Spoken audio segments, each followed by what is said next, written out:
আপনি কি জানেন মহাকাশেরও একটা গন্ধ আছে? শুনতে অদ্ভুত লাগলেও অনেক মহাকাশচারী এমনটাই বলেছেন।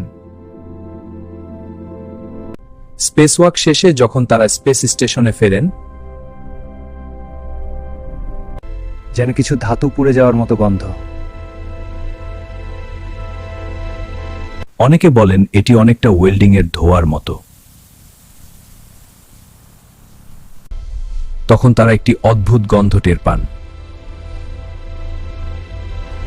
আবার কেউ বলেন জ্বলা লোহার মতো গন্ধ। ব্রিটিশ মহাকাশচারী টিম পিকো এই অভিজ্ঞতার কথা বলেছেন। It changes the look of back Earth from here. এমন অভিজ্ঞতার কথা আরও অনেক মহাকাশচারী জানিয়েছেন। বিজ্ঞানীরা মনে করেন এর কারণ হতে পারে উচ্চ শক্তির মহাজাগতিক কণা, যেগুলো ধাতুর সাথে প্রতিক্রিয়া করতে পারে। এই প্রতিক্রিয়ার কারণেই সেই অদ্ভুত গন্ধ তৈরি হতে পারে। যদিও মহাকাশে সরাসরি গন্ধ নেওয়া সম্ভব নয়,